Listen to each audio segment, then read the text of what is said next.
Muy buenos días a todos ustedes.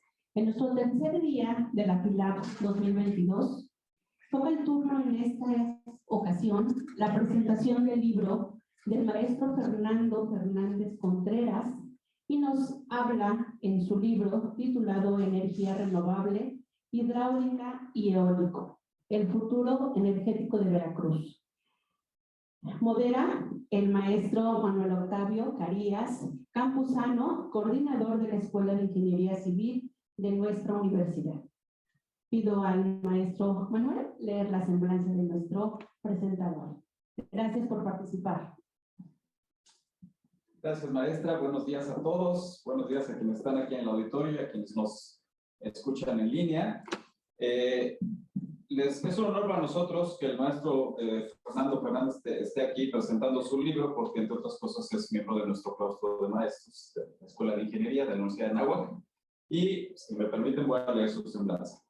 El doctor Fernando Fernández Contreras es ingeniero por la Universidad Veracruzana, donde cursó también la maestría en Ecología Forestal. Ha tomado cursos en Hidrología, Ingeniería Ambiental, Transición Energética, Hidráulica, Geología, Movilidad Urbana, Ordenamiento Territorial y Gestoría de los Recursos Naturales, Residuos Peligrosos y Crecimiento Económico. Realizó los estudios doctorales en Ciencias Ambientales en la Universidad de Jalapa. Su experiencia como becario ha sido en importantes temas y conferencias sobre innovación tecnológica, protección ambiental, energía, agua y cambio climático en el Centro Washington y en las universidades de Texas, Georgetown, así como en el Woodrow Wilson Center, en el Brookings Institution en Washington, D.C. Ha impartido cátedra y capacitación integrado al panel académico y como colaborador externo de la Universidad Cristóbal Colón, Universidad Veracruzana y Universidad de Anáhuac, Universidad de Jalapa y en el Instituto Tecnológico de Veracruz. Su experiencia en la administración pública es en los 3 niveles de gobierno, con contribuciones en la gestión de la investigación, desarrollo de innovación tecnológica y como asesor académico y cultural en el gobierno del Estado de Veracruz. En materia legislativa, ha impulsado iniciativas de reforma vinculadas con la planeación urbana y el desarrollo metropolitano, recursos naturales y agua, de educación, de tránsito y vialidad. A nivel federal, ha participado en la elaboración de normas oficiales mexicanas e impulsó las leyes estatales de mitigación y adaptación al cambio climático y de vida silvestre. Ha sido invitado a diferentes foros de consulta como ponente y analista, donde siempre se acompaña de un proyecto nuevo que discutir. Sostiene que sus facetas de desempeño en la academia y como servidor público son áreas de oportunidad para mejorar los modos actuales de coexistencia. Es autor del libro El Tecnopolo del Agua, modelo de gestión sustentable. Y bien, pues ahora el doctor nos viene a presentar su libro titulado Energía Renovable, Hidráulica y Eólica, el futuro de Veracruz. A breve, si me permiten, una muy breve introducción. Sabemos, ya no es cuestión de creencia, es un hecho el cambio climático, lo vemos, está medido, está comprobado, y uno de los grandes problemas y generadores de estos cambios pues han sido las energías fósiles o energías sucias, como decimos ahora. Entonces ahora, a nivel local, el doctor nos trae propuestas muy interesantes, y pues sin más, le cedo la palabra. Y un aplauso, por favor, para nuestro invitado. Gracias.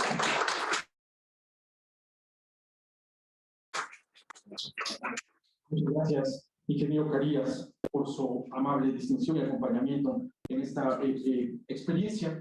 En efecto, pongo a consideración de todos ustedes, a medida que se vaya igualmente integrando el público, haremos acentuación de las partes interesantes de esta documentación, que lleva por nombre Energía Renovable, Hidráulica y Eólica, el futuro energético de Veracruz. Evidentemente, lo vamos a hacer. Ahora no quiere pasar. Ahora no quiere pasar. Checo. Aquí, ok. Bueno, haré el intento nuevamente. Bien, es el contenido que vamos a descargar. Energía convencional. Ingenieros, si gusta pasar al frente, quizás tengamos una mejor didáctica. Energía renovable y los ciclos naturales hacia una transición energética, que es de lo que vamos ampliamente a comentar. Y les voy a ofrecer una serie de resultados, el potencial hidráulico, el potencial eólico, y vamos a hacer una aproximación a reformas legales. Esta es la parte interesante entre otras, para poder solventar esta primera propuesta de resultados. Finalmente, acompañarme de ustedes para la discusión y resultados. ¿De dónde parte la energía convencional? ¿A qué le atribuimos semejante concepto? Pues bien, proviene de los bienes hidrocarburos, como hemos repasado algunas veces. Eso, evidentemente, surge a partir de lo siguiente: quienes conocen el desplazamiento de estas masas forestales en nuestro continente y a nivel global nos dicen, nos explican que por miles de años bajaron hacia el sur del continente, después volvieron a regresar y en este ciclo nuevamente volvieron a quedarse hasta el sur de México, un poco Centroamérica. Al igual que los bosques, igualmente los mares y los ríos que actualmente conocemos no han estado en el mismo sitio. ¿Esto qué quiere decir? En la medida que su comportamiento es como cualquier organismo vivo, nacen, crecen, se reproducen y mueren, en miles de años, estamos hablando de tiempo geológico, hay un revestimiento evidentemente de la corteza terrestre de todos estos materiales, cuya descomposición fue a través de factores particularmente físico-químicos. Los microorganismos descomponedores, como actualmente los conocemos, no estaban presentes.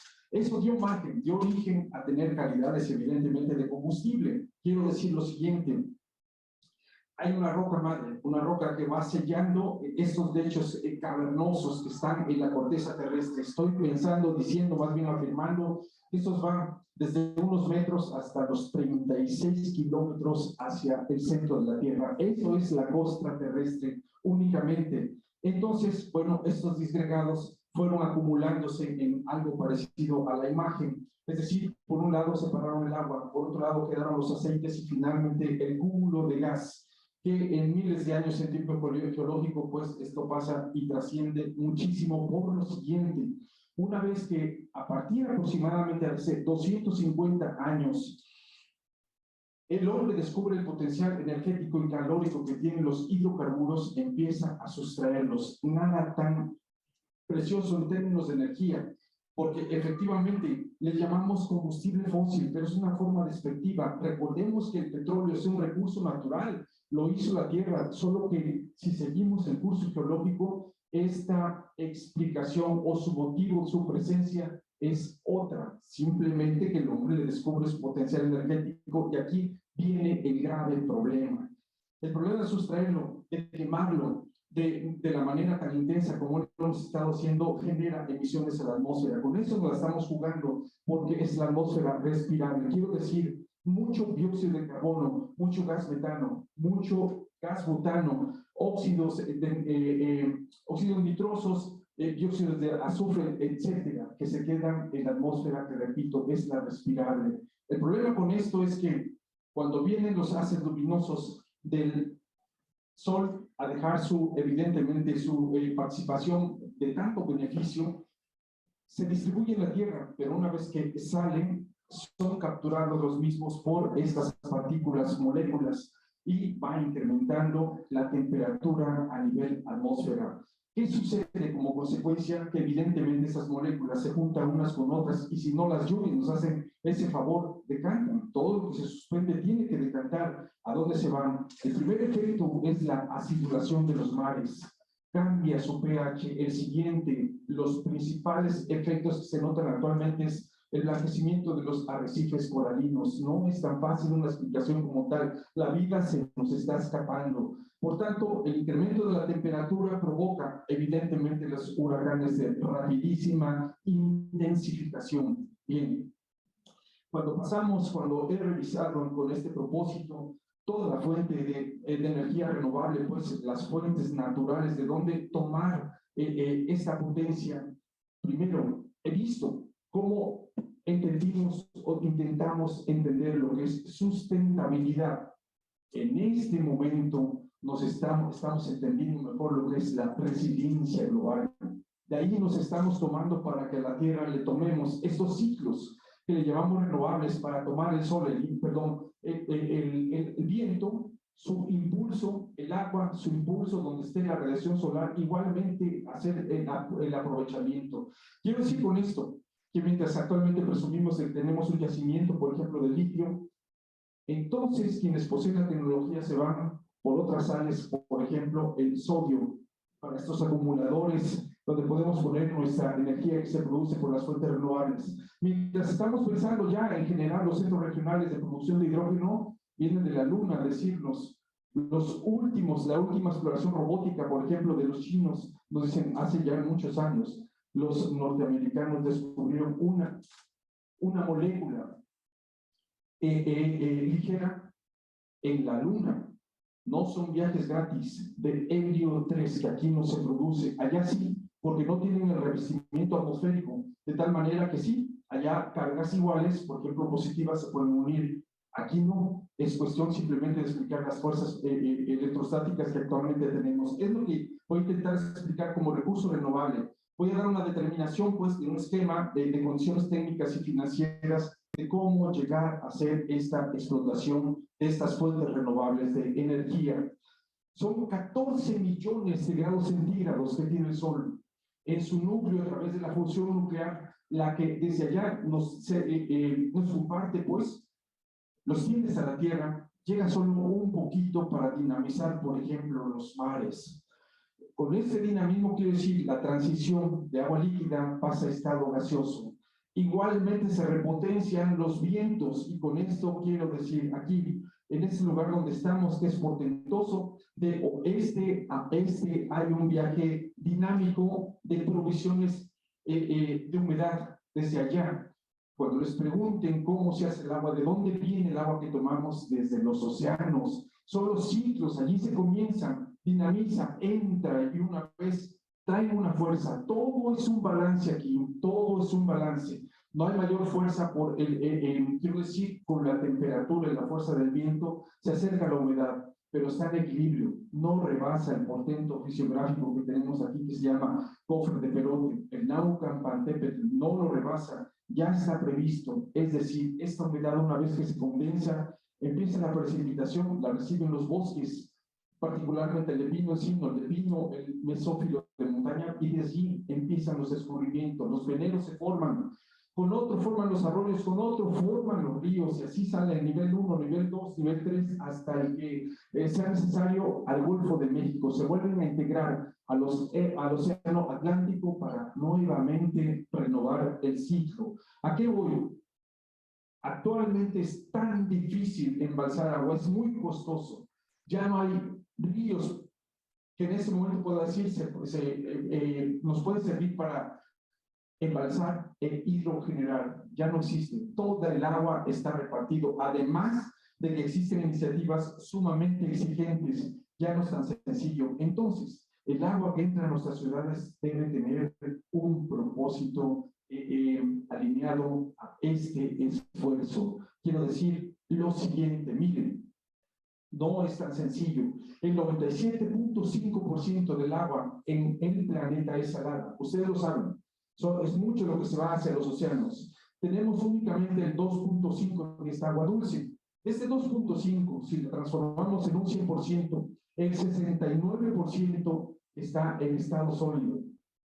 El Ártico y el Antártico. Las altas montañas son lo que los tienen únicamente, y el 30% es humedad que está en el suelo. Es decir, el agua de escorrentía, el agua que pasa por estas cuencas hidrográficas es únicamente el agua dulce, el 1%. Únicamente de allí tenemos nuestro abastecimiento para todos los usos, y va todavía más. Hablamos del agua que se renueva con ese ciclo, con eso lo reponemos. ¿Qué quiero decir?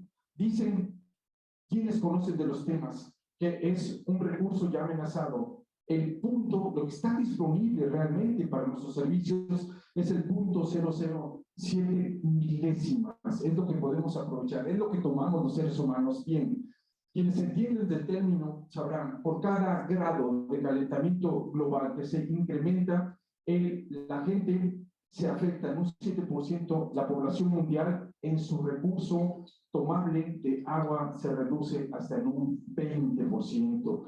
Bien, así es que es un recurso que necesitamos cuidar. Está muy puntualizada, está muy bien tipificada la ley aquí en nuestro país, no nada más en el nuestro, para poder cuidar el agua. Vean, el artículo 4 en el párrafo 6 dice, se reconoce el derecho humano al agua. Toda persona tiene derecho al acceso, disposición, saneamiento de agua para consumo personal y doméstico en forma suficiente, salubre, aceptable y asequible, entre otras. Ese particular está desde nuestra Carta Magna. Así que esto lo descargan, lo asientan en los municipios. Esta atribución se va a los municipios y sí, en efecto, estas funciones y servicios públicos los van a tener de la siguiente manera. Son los responsables del agua potable, del drenaje, el alcantarillado, tratamientos y disposición de sus aguas residuales. Es el municipio. Pongan mucha atención en ese sentido. Nuestro siguiente recurso es el viento. El viento, ya lo dijimos, el responsable es el sol de darle su dinamismo. Así es que, ¿por qué no impulsar su aprovechamiento? El viento va a estar allí, recorre pues toda esta masa de viento, seguirá cruzando la tierra y va a concluir pues su dinamismo hasta que nuevamente se deposita en el mar y allí nuevamente recibe los estímulos nuevamente del sol. Bien, asimismo, está tipificado porque ya lo vimos. Los municipios son los encargados de depurar el agua, de tratarla antes de devolverla a los ríos. Así es que, ¿por qué no impulsar su aprovechamiento? Hablo de lo siguiente. Bien, estamos en ese punto, en la transición energética, con 2 proyectos de energía renovable. En efecto, y en lo que ustedes disgregan, esta imagen, por lo que tenemos aquí, quiero decirles que necesitamos entender las leyes naturales para poder procesar esta información. Es decir, únicamente lo que estoy intentando decir es que son proyectos obligados para la suma de resiliencia. Entendimos ya lo que es la sustentabilidad, ahora estamos entendiendo lo que es la resiliencia de la tierra. Bien, ¿qué tenemos de esta percepción de los servicios ambientales? Simplemente, fíjense, es tan enorme porque es una producción que no nos cuesta. Allí están purificación de los cuerpos de agua, van a capturar el carbono, los árboles, su naturaleza, su tronco particularmente es para sintetizar el carbono. Hay también recarga de acuíferos y hay un control de la erosión, entre otros servicios ambientales que son muy buenos. Así es que lo que estoy intentando explicar, ¿por qué no aprovechar toda esta agua que pasa por las plantas de tratamiento y antes de su vertido en los ríos? Evidentemente le sacamos el aprovechamiento hidroeléctrico. Son miles de litros los que diariamente se depuran. Quiero decir con esto, para que no se nos olvide, les recuerdo, para poder producir energía hidroeléctrica necesitamos 2 factores. Primero, volumen de agua, entre más sea que mejor, y un desnivel, una caída, entre más sea igualmente mejor. Explico. Tenemos un ejemplo. Aquí estamos en una ciudad capital. Eso es una ventaja impresionante. ¿Por qué razón? Miren, hay 2 plantas de tratamiento. Yendo a Veracruz, la planta 2 está de la margen derecha. Evidentemente, la Jalapa 1 está evidentemente en la margen izquierda. Bien, vean las cotas altitudinales de la 1192 a la 1002. Es decir,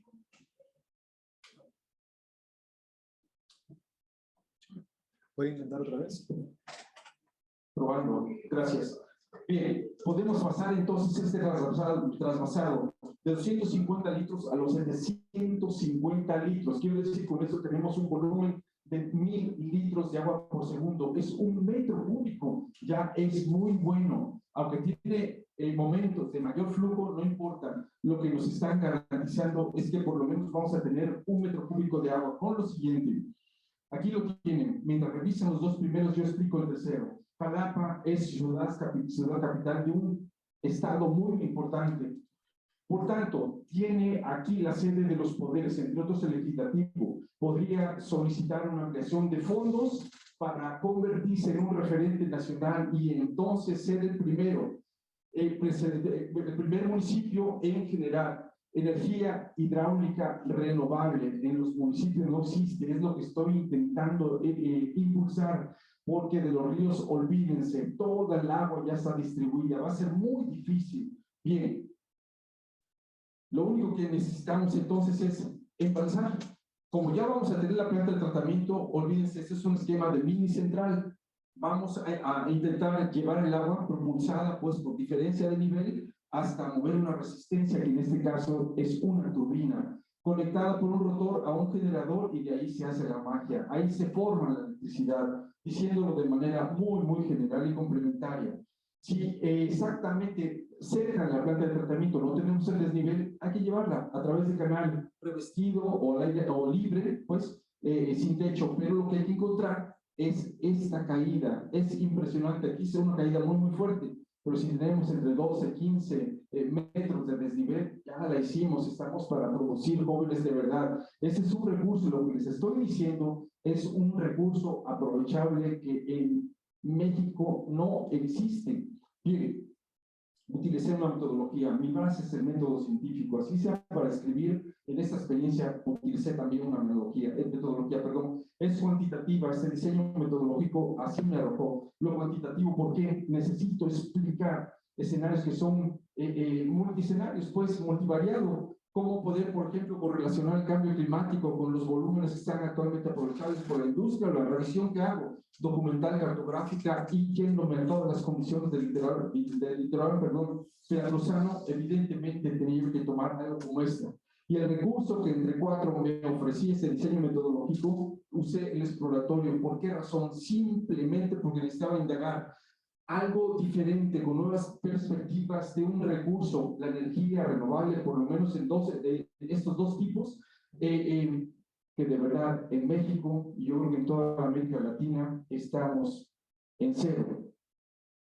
Bueno, es una gran oportunidad, quiero verlo así. Bien, así es que regresando a Jalapa, vean, lo que tenemos, si podemos entonces aprovechar su metro cúbico de agua por segundo, podemos generar hasta 1.1 megawatts hora. Muy, pero muy interesante, con un desnivel de 12 metros durante 20 horas. ¿Por qué las 20 horas? Acuérdense, si estoy hablando de una planta de tratamiento, la ciudad también descansa.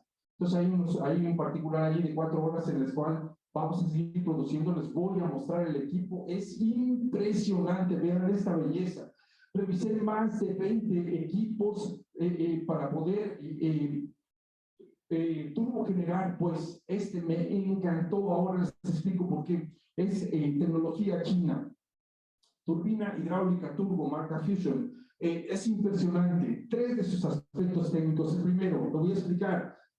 Tiene un espectro amplio de producción, va desde los 100 kilowatts hasta los 20 megawatts. Quiero decir lo siguiente. Nosotros en casa lo que gastamos son los watts.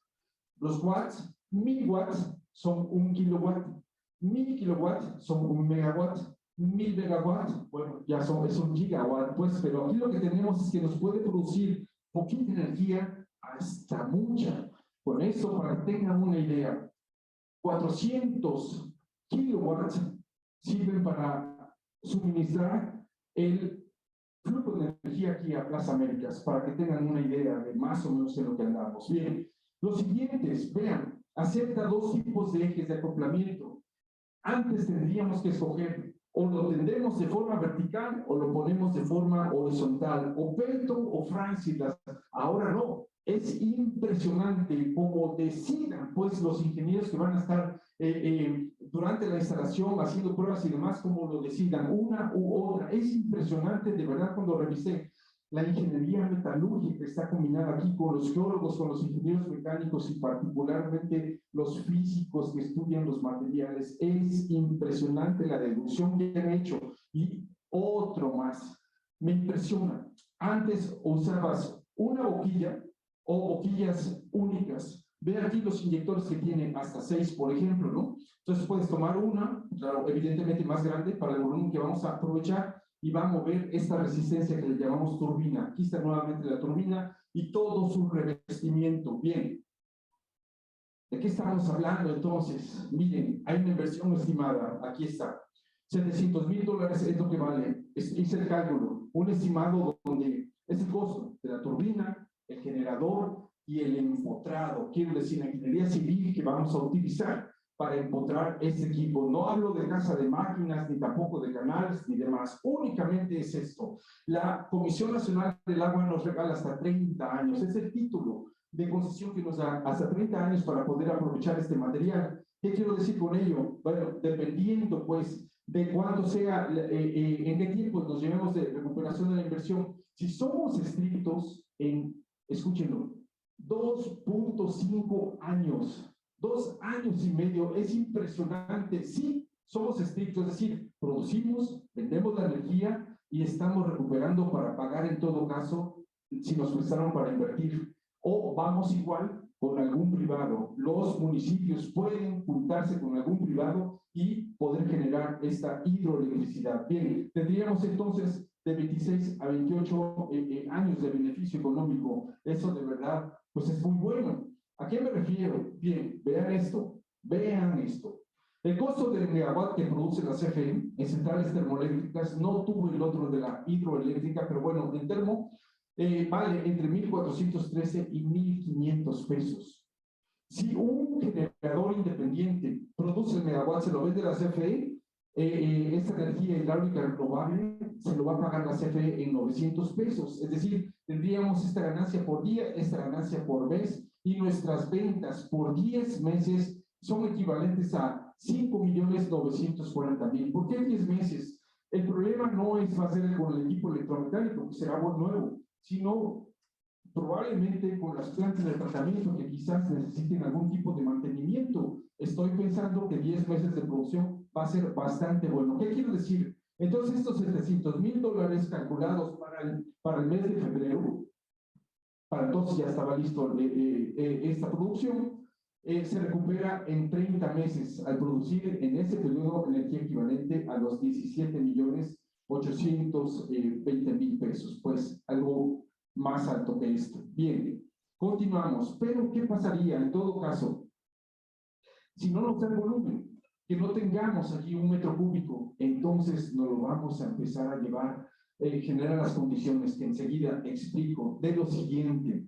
Vamos a generar entonces en horas pico. ¿A qué me refiero? Las horas pico están tipificadas entre las 18 horas y las 23 horas, donde la energía puede costar hasta 3 veces más. ¿Qué quiero decir? Estaríamos produciendo 2.2 con 2.2 metros cúbicos por segundo, podríamos producir 2.2 megawatt hora durante 4 horas, es decir, al día tendríamos 8.8 megawatts en el día. Eso es una venta impresionante. Vean lo siguiente.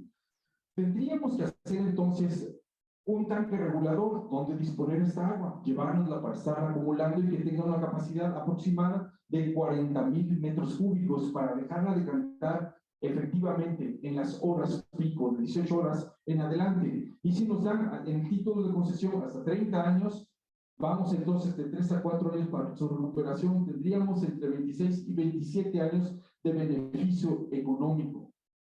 Eso es una particularidad increíble. Vean lo siguiente. Así es que, ¿de qué hablamos? Tenemos una inversión de alrededor de $1 millón, que es equivalente para febrero, ahorita a lo mejor es hasta menos, de 21 millones de pesos. Recuperamos en 3 años, porque le vamos a vender esta energía conectada, integrada al sistema eléctrico nacional, se la damos a la CFE, y eso va a tener un valor de 21.384.000, es decir, es más alto que este. Aquí lo vemos en cifras, vendido a la CFE, esta energía hidráulica renovable en horas pico, que vale más o menos 2.700 el megawatt hora producido. Aquí lo tenemos, miren, por 10 meses, durante 3 años, nos da esta recuperación mayor a la inversión. Bien, ¿de qué estamos hablando? Bueno, pasamos al siguiente. Perdón. Lo siguiente es revisamos el potencial eólico. Tiene una información que es bastante valiosa. Pues si no la conocen, lo siguiente, para generar energía eólica, ¿por qué presumimos de este valor que tiene Veracruz? Es una fuente renovable, efectivamente, eólica. Es la energía cinética de las masas de aire, efectivamente, pero es inagotable. Acabo de decir que dinamiza, es el Sol el responsable, el Sol no lo vamos a terminar. Son 14 millones de fusión nuclear que están en su centro y que dinamizan entre otros planetas al nuestro, y ahí está el impulso del viento, es inagotable. Igualmente no contamina, de lo único que se encarga es de impulsar estos reiletes, simplemente después es oriunda, listos. Allí donde pasa el viento, allí donde pasa el agua, allí donde está la radiación, es donde nos tenemos que instalar. Aquí no te pide otra cosa más que cumplas esas condiciones. Esa es realmente la energía renovable. Que utilizamos tecnología limpia, es cierto, eso nos encargamos nosotros, lo demás lo pone el viento, el agua, la radiación, etc. Entonces, reducimos muchísimo el uso de combustible fósil. Eliminamos mucho vertido de gases efecto invernadero.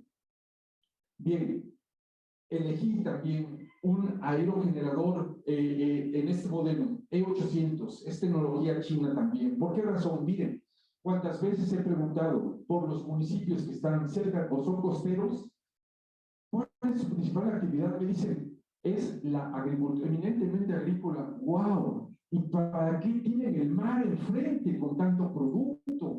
Simplemente, a ver, sí, ahora. Simplemente, esa energía, lo que va a intentar hacer es suministrar, pues, la energía que se necesita en esos municipios para, entre otras cosas, la conserva y envasado de los productos del mar. Evidentemente son agricultores para esas granjas pecuarias, para sus invernaderos y demás. Otra faceta interesante que se desdobló de la revisión de esta información es lo siguiente, vean, tiene una certificación internacional de mínimo ruido. ¿Por qué están peleando en este momento los campesinos en Oaxaca? Que se quejan ahora por haber alquilado o dado en renta más bien sus tierras para instalar los parques eólicos, se quejan del ruido constante. Hay un ruido que es aerodinámico, hay otro ruido que es mecánico, por desgaste de piezas. Bueno, este tiene un certificado que dice mínimo ruido. Bien, tiene también aspectos de seguridad. Tiene 4 sistemas activos de, por ejemplo, de freno dinámico y aerodinámico. Imagínense un norte y están en la costa, pues evidentemente va a rebasar para que su capacidad instalada. Lo único que hacen con estos frenos es lo siguiente: está el gabinete activo, rebasa y hay una fase de seguridad y se baja, simplemente ya no opera. La otra parte es de mucha eficiencia, apenas se comienza a mover y se empieza a generar. Lo último, también sorprendente, le dan el término de hermético porque es para ambientes agresivos y aguanta el salitre. Quienes tengan constancia de ello sabrán que no miento. El salitre, wow, lo que hace con estos materiales. Vean, estas son sus características técnicas. No pierdan de vista lo siguiente. La rotación de este reguilete va a iniciar con 1.85 metros por segundo de fuerza del viento. Es muy poquito, menos de 2 metros de fuerza. Y tiene un borde de producción. Cuando un huracán, por ejemplo, rebasa los 25 metros por segundo, evidentemente se va a desactivar. Para que tengan una idea, simplemente es un diámetro de todo el reguilete de casi los 16 metros, porque cada una de sus palas mide 7.4 metros. Pero no pierdan esto de vista: el inicio de la rotación, 1.85 metros por segundo. Vean, al revisar la literatura que hay, encontré muy poquita en términos de valorar el dato anemométrico, pero estos 2 autores de la Universidad Veracruzana, bueno, son más de 2, son como 3 equipos, me parece. De ellos tomé sus datos anemométricos y ellos dijeron, bueno, las tipificamos como Cayucan 1, Cayucan 2, Alvarado, Unifab, Ciudad Alemán, Coatzacoalcos, Córdoba y otros donde aparece Jalapa con un impulso mayor a los 5 metros por segundo. Dejemos Jalapa y vayámonos a los que tienen más de 6 metros de impulso por segundo. Todos los que están en este tono los voy a tomar en un momento más, pero para iniciar con la Cayucan 1, miren, también evidentemente lo que tomé fue el promedio de potencia entregada a la red en kilowatts hora y el promedio de energía entregada a la red aquí es en megawatts al año. Bien, por lo siguiente, no se pierdan porque debo de aceptar esto que ven en pantalla. ¿Qué sucede? Simplemente tuve que utilizar un simulador para poder calcular esta potencia que me iba a dar los aerogeneradores. No es tan fácil. A veces te venden la licencia, a veces te la permiten, siempre y cuando muestres que hay posibilidades de que compres algún producto. Bien, esa es una gran área de oportunidad.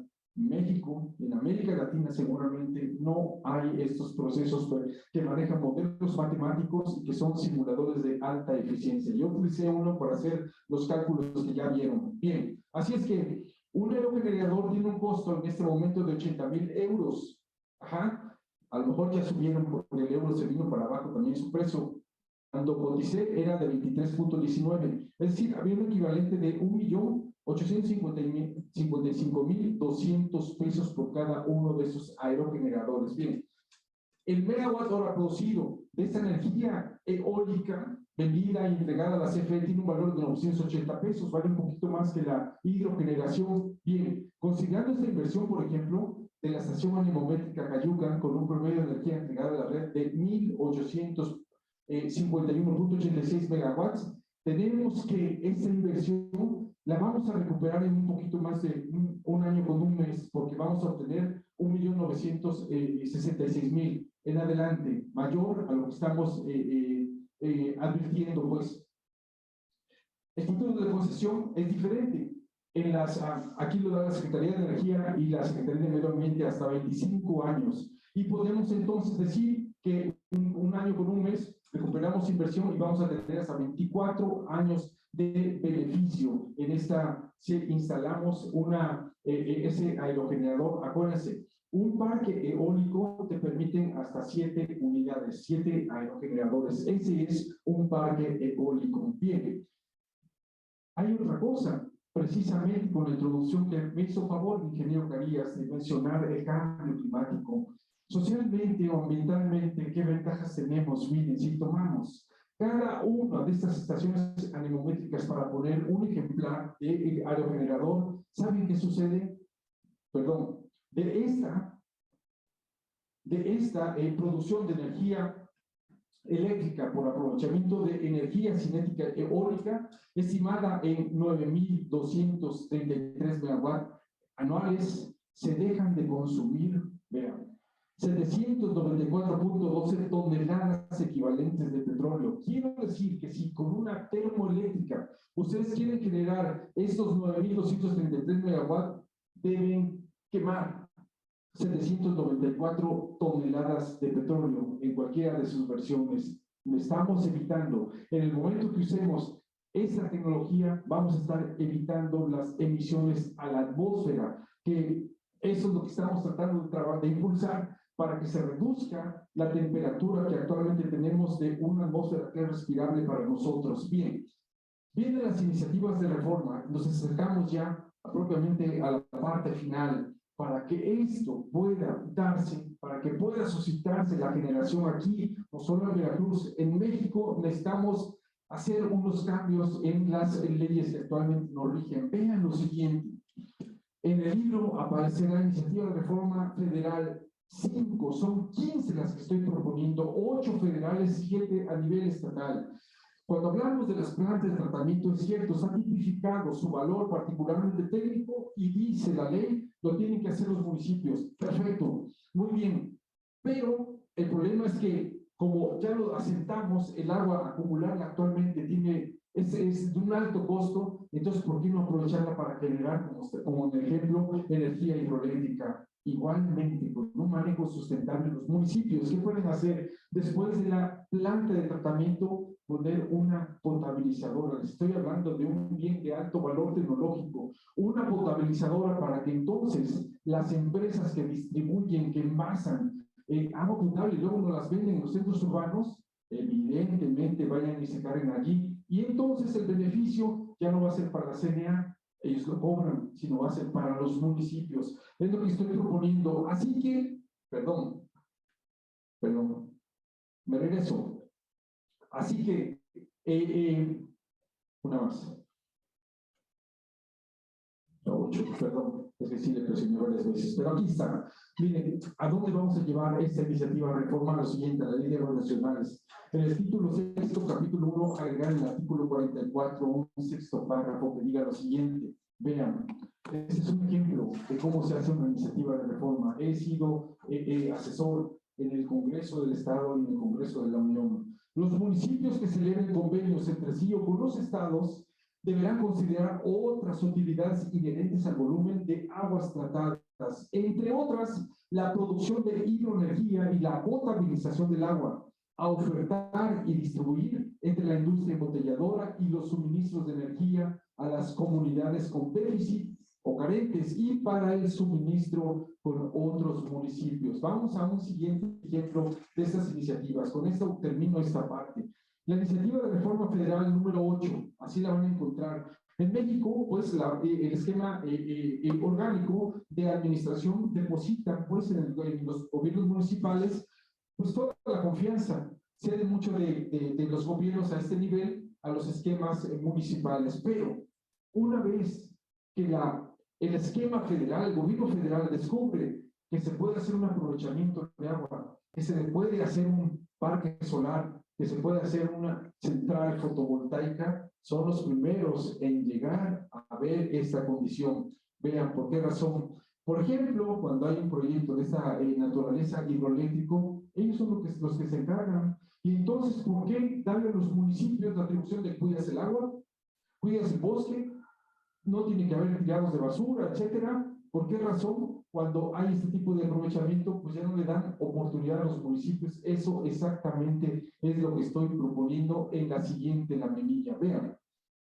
La reforma entonces tendría que entrar aquí para el aprovechamiento de las energías renovables y el financiamiento de la transición energética. Capítulo 3 de la planeación y regulación, y agregamos en el artículo 11 un numeral número 8 que dice, puede decir lo siguiente: tendrán prioridad aquellos municipios que cuenten con la fuente técnicamente probada de energía renovable para la inversión y el aprovechamiento en las comunidades rurales que no cuenten con el servicio público, o este puede ser complementado, y en su caso la energía restante puede,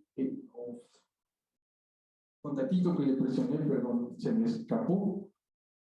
No, es para adelante, pero bueno, la idea es que haya oportunidad para los municipios de poder generar, sí, su propia energía, pero lo voy a decir de esta manera, complementaria, como es.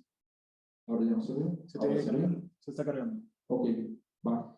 Perdón, sí, es que presioné, no sé si mucho, pero bueno, aquí estamos en la número 8, esta es la 5, la 8, y ya estamos finalizando. Vean. Entonces, bueno, pues, que pruebe de los municipios que tiene esta técnicamente probada las facilidades para poder producir energía renovable. Hay un apartado más en el capítulo 3. Agregar el artículo 25, un tercer párrafo. Aquí sí, fíjense, en la consolidación de los recursos económicos del sector público, la estrategia deberá considerar la suficiencia presupuestal para aquellos municipios que demuestren técnicamente y justifiquen con proyectos, ser consistentes para el aprovechamiento de las energías renovables y las tecnologías limpias. No solamente tengo que demostrar que tengo esa participación, sino estoy pidiendo ya en otro apartado que me den suficiencia presupuestal. A eso me estoy refiriendo. Bien, llegó esta parte de la discusión. Estamos cerrando ya la presentación. Miren, es cierto, dentro de la tecnología limpia, no puedo decir que en México estemos aventajados. No, todo lo que vemos de fotovoltaicas, centrales fotovoltaicas, centrales solares, termosolares, los parques eólicos, la propia energía hidráulica, esa que tendemos a aprovechar, todo viene desde fuera. Aquí en México no hacemos absolutamente nada. Todo lo compramos. Eso es por una parte. Lo voy a dejar hasta acá, pero vean lo siguiente.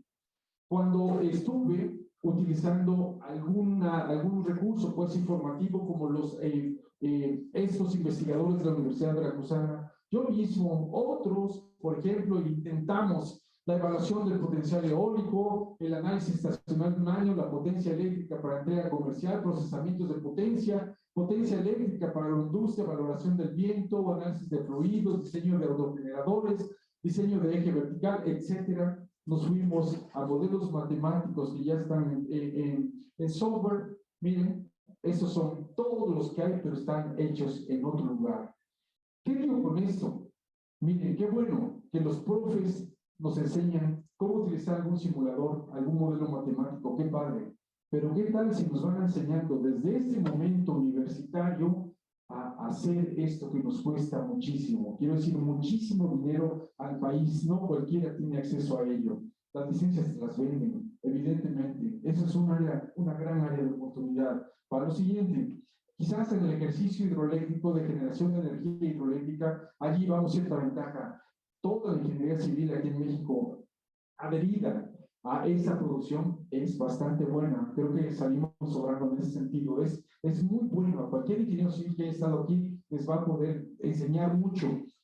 El problema no es con ello, el problema es con los equipos que tampoco se hacen aquí. Bueno, en la operación también llevamos mucha ventaja, en los mantenimientos, incluso electromecánicos también llevamos mucha ventaja. En lo que no, particularmente en los equipos, ¿sí? Los electromecánicos no se hacen tampoco aquí en México. Bien, siguiente, casi estoy finalizando, porque las entidades del gobierno federal también tienen parte de ello. Fíjense, la Comisión Nacional del Agua y el Instituto Mexicano de Tecnología del Agua también para formalizar, interpretar datos hidrométricos, velocidades de flujos marinos, por ejemplo, se van a otro tipo de software, a otro tipo de simuladores. Esto no lo tenemos aquí en México. La ingeniería civil, como lo digo aquí, es la que nos saca adelante, pero necesitamos evidentemente hacer un esfuerzo mayor. A los alumnos que no nos enseñen a manejar los simuladores, el profe tiene que comprometerse a dar un primer pasito y después otros entraremos para hacer algo más. Bien, estoy finalizando. ¿Qué fortalezas identificamos aquí? Evidentemente, los periodos de amortización. Para una hidroeléctrica de 2.5 años a 4 años, la concesión es por 30. Para uno eléctrica es de 1 año, nos dan hasta 25 años, solamente que acuérdense, nos dan hasta 2.5 años para la preparación y construcción de lo que vayamos a hacer y los 25 pues para poder operar, siempre y cuando pues no cambien igualmente el costo, el valor del megawatt se produce a través de estos medios. Los simuladores de potencia, evidentemente, sí están aquí en México. Tenemos muy cerca, aquí en Perote, muy cerca una central solar fotovoltaica. Y sí, hablé y me lo permiten, pero bueno, yo no estaba en ese ejercicio. La instalación del litoral veracruzano, ¿saben por qué me fui para acá? Simplemente porque son 745 kilómetros del litoral veracruzano donde poder desplantar ese tipo de tecnología aerodinámica, los aerogeneradores, pues no tendríamos ningún problema, o por lo menos el problema que en este momento tiene Oaxaca con la gente que rentó, que se quejan, les decía, de este ruido aerodinámico y mecánico. Pues aquí no lo tendríamos porque quienes hemos tenido la experiencia de viajar por la costa, desde Coatzacoalcos hasta Tuxpan o Tampico Alto, nos damos cuenta que en muchos tramos no hay comunidades asentadas. Por tanto, allí podríamos poner estos aerogeneradores. Casi concluyendo, miren, una central hidroeléctrica tiene una producción pues, de gases de efecto invernadero entre 2 y 3% entre el embalse y sus instrumentos de operación. Es muy poquito. Y más en el embalse porque acarrea residuos orgánicos y descomposición, y allí viene la generación de estos dióxido de carbono, entre otros. Pero una holoeléctrica, sorpréndanse, por cada kilowatt hora que produce, solamente genera 11 gramos de gases efecto invernadero. Estoy por concluir, pero como todo proceso literario que se va a ofrecer al público, mi base también fue científica. Y vean esto. Termino exactamente con mi enunciado que me hice desde el principio de ese trabajo. Una hipótesis. La energía cinética de las fuentes renovables en el estado de Veracruz posee la suficiencia para producir energía renovable con tecnologías limpias en sustitución de la producción convencional de energía base carbono. Es cuanto con mi aprecio.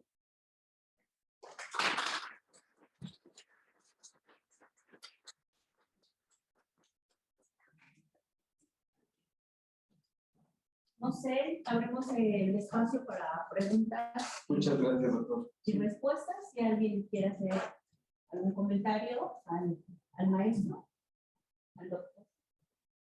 El doctor, sí. Perdón, Sí. al doctor. Sí, adelante.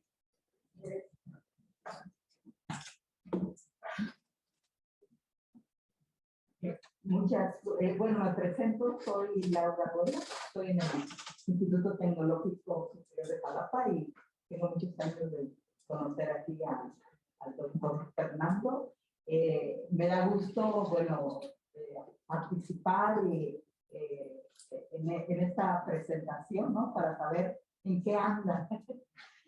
Y bueno, definitivamente la propuesta de lo que pueden hacer los municipios con las aguas residuales, pues es un proyecto bastante interesante, rentable, que deberían, ¿no?, impulsar.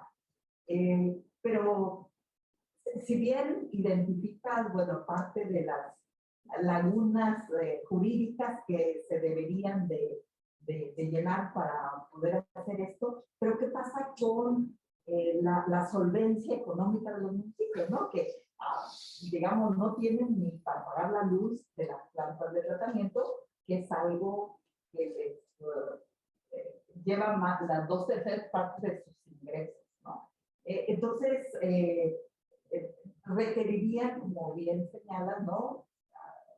Fuentes presupuestales que tendrían que contratar y además que la Comisión Federal les permitiera ser de los generadores de energía para poderla vender. Entonces, con los recientes cambios que hubo en estas las reformas energéticas,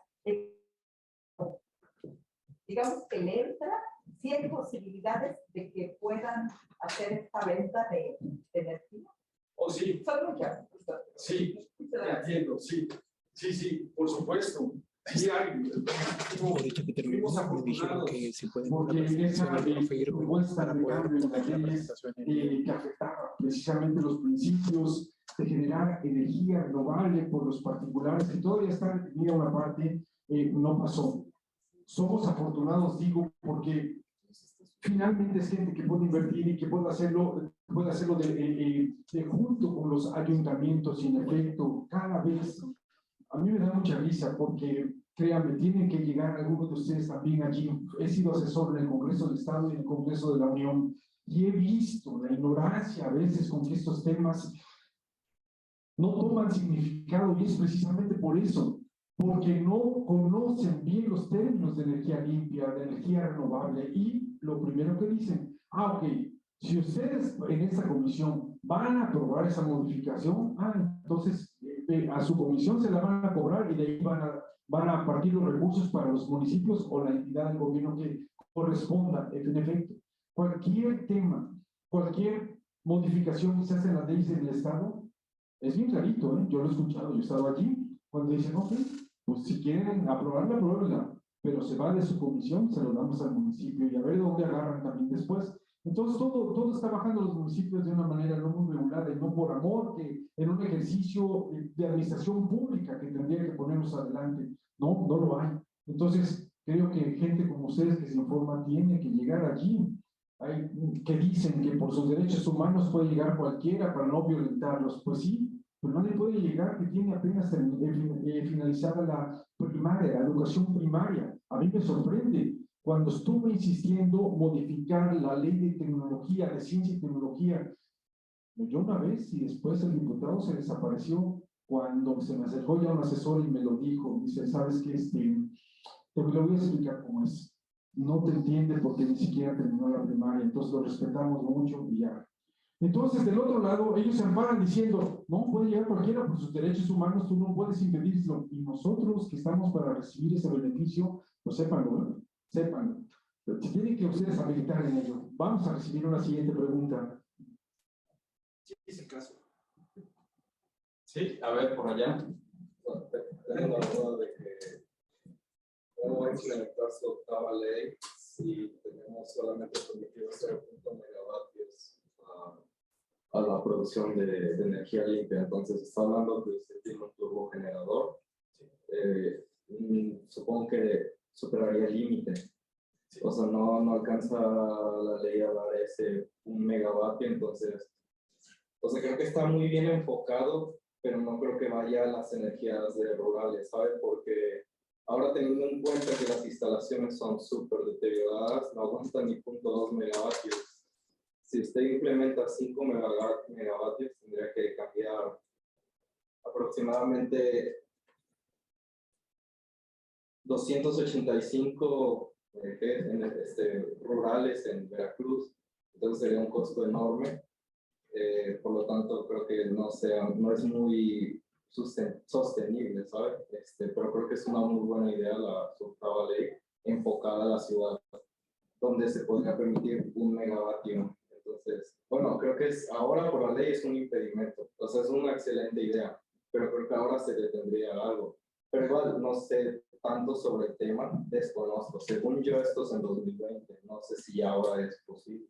Sí, no, aún no es posible, pero exactamente esta publicación lo que va a hacer es ofrecernos la iniciativa de reforma para poder cambiar las leyes. Es cuestión de voluntad política. Hay que armarse de valor, acercarse a quienes hacen esas modificaciones y decirle, pueden los municipios salir de su pobreza siempre y cuando les ayudemos. Imagínate un megawatt aquí en Jalapa, para tener una idea, por lo menos la mitad de lo que consume el alumbrado público ya no se pagaría. Imagínate esos 2.5 millones de pesos, por ejemplo, bimensuales, estarlos invirtiendo ahora en otras calles que no mejoraron, en un centro escolar, en una colonia para evidentemente ponerles otras opciones, por ejemplo, paneles solares para un servicio voltaico mucho mejor, por ejemplo, ¿no? De eso estoy hablando, de modificar. Ustedes son jóvenes, tendrían toda la posibilidad de poder hacerlo y poder llegar, solamente hay que fundamentarlo, pero evidentemente estamos en un esquema de cambio. Yo creo que son tiempos en que nos está el propio calentamiento global impulsando los cambios. Y si esto, en materia de agua, ya no tenemos la suficiencia como para producir energía hidroeléctrica por los ríos, pues entonces yo creo que nuestra materia está aquí en las, y bueno, hay otra más, es capturar el dióxido de carbono que producen nuestras descargas orgánicas. Aquí ya lo propuse, aquí en los proyectos de investigación, entre otras, está capturar, aquí una alumna que están trabajando ya con ello, capturar todo el gas metano que se produce en las plantas de tratamiento para llevarlo en un buen aprovechamiento para calentar las aguas de la alberca. Es un proyecto que ya lo propuse, es un proyecto que los alumnos me están ayudando a trabajar. Y evidentemente ayer que estaba yo escuchando una charla de ciencia con las mujeres, evidentemente decían que por la edad a veces no tienen mucha idea de dónde canalizar su esfuerzo. Bueno, yo se los ofrecí aquí en el esquema, aquí en el campus, por lo menos son 5 proyectos los que estoy tratando de impulsar. Gracias, doctor. Pues por motivos de tiempo creo que se quedan algunas preguntas. A lo mejor después podemos hacerlas vía remota, hacérselas llegar al doctor. A mí me quedo yo por ahí con algunas.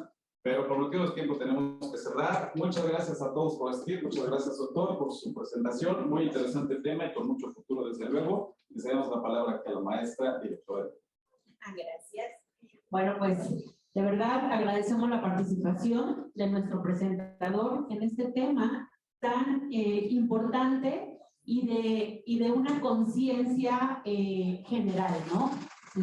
Si no empezamos a hacer algo por el futuro, pues entonces, y más en estos lugares, en la academia, pues entonces tendremos graves problemas, ¿no? Y bueno, pues también agradecer este apoyo a 5 proyectos que usted está lanzando, doctor, de verdad, felicidades y un gran agradecimiento por parte de la universidad.